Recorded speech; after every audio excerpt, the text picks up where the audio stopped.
कि पियब त दर्द ना बुझाई कि तहरा जिंदगी के पाप मिट जाई कि तहरा जिंदगी के पाप मिट जाई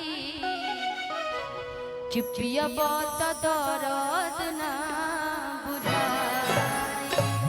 और बड़ी सौभाग्यशाली है आपकी श्री रामचंद्र भगवान का जहाँ दरबार है वहाँ पे आप सबका भी घर है। हम बिहार से आए हैं लेकिन मुझे उतनी दूर से दर्शन करने के लिए यहाँ आना पड़ता है। आप लोग कितने सौभाग्यशाली कि रोज दर्शन कर पाते हैं। इसीलिए कहना है क्या राम नाम हवे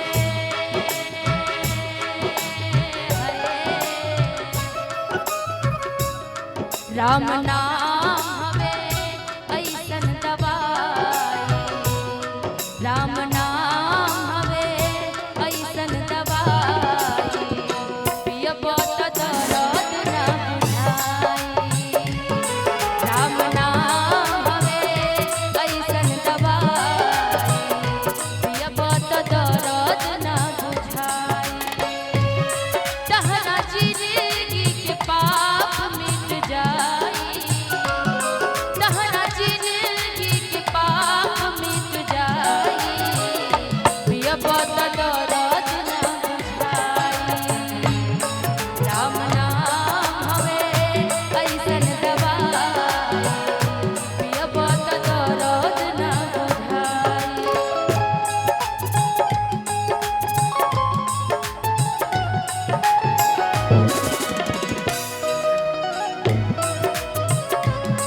भाई वाइट करो ना हेलो वाइट वाइट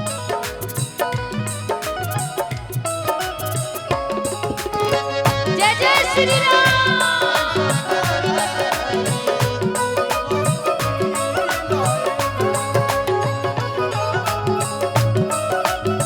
जय हो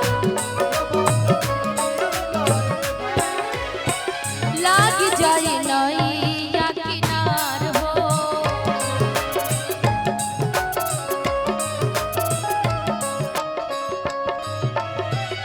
होई भजन से बेरा पार हो भजन से मेरा पार हो लाग जाए नैया किनार हो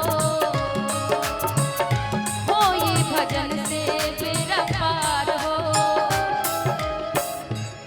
मन में राम जी के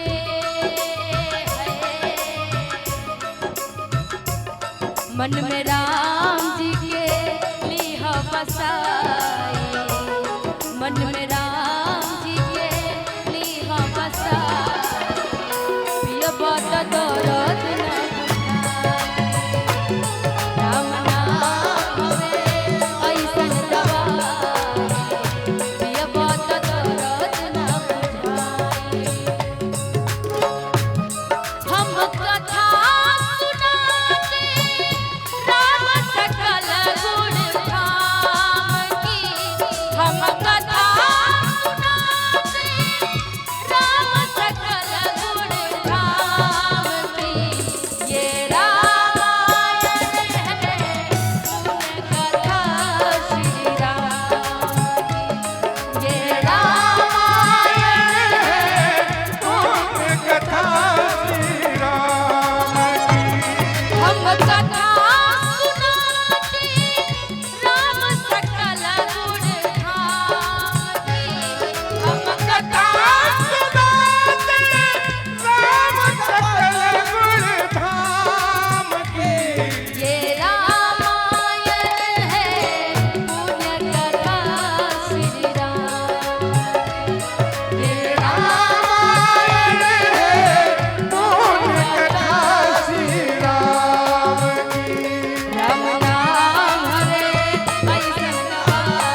सिया राम जय जय राम।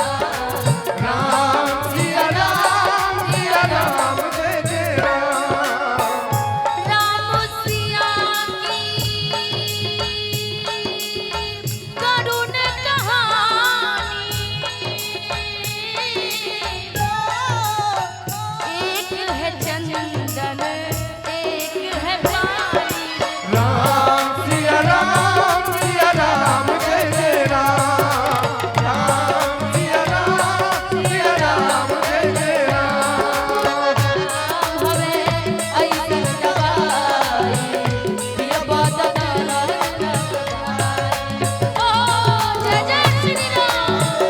ऐसन दवाई ये बात दर्द ना बुझाई। कि राम नाम हवे, कि राम नाम हवे, कि राम नाम हवे ऐसन दवा कि पिया बात दर्द ना बुझाई। बोलिए जय जय श्री राम। बहुत बहुत शुक्रिया। आइए जिस उपलक्ष्य पे हम लोग उपस्थित हैं, क्योंकि आज कहते हैं कि शुभ स्टार्ट हो जाए तो सारा चीज शुभ होता है, और हमारे बीच में बहुत सारे कलाकार उपस्थित हैं, इसलिए हम चाहेंगे कि इधर आइएगा भैया।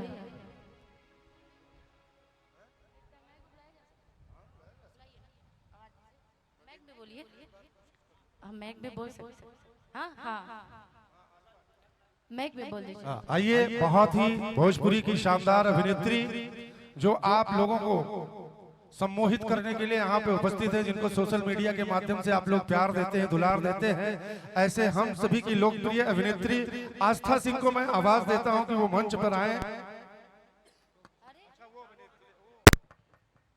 और मैं जो भी लोकप्रिय नृत्यांगनाएं यहाँ पर उपस्थित हैं, मैं सभी से आप लोगों से निवेदन करता हूँ कि बनारस से चलकर जो भी लोकप्रिय नृत्यांगनाएं हमारे बीच में उपस्थित है मंच पे परफॉर्मेंस देने के लिए, आप सभी कलाकारों से मैं चारों के चारों कलाकारों से निवेदन करता हूं मंच पे आ जाए।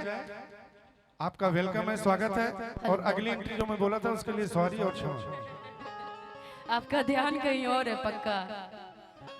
यूपी है ना, उत्तर प्रदेश है, ध्यान भटक जा रही है आपके। समझ रही हूँ मैं आपकी फीलिंग, समझ। नहीं सॉरी बोलने से क्या होता है, जब एक बार चाम की जुबान फिसल गई तो फिर फिसल गई, बाद में सॉरी बोलने से कुछ नहीं होता। आइए एक सोहर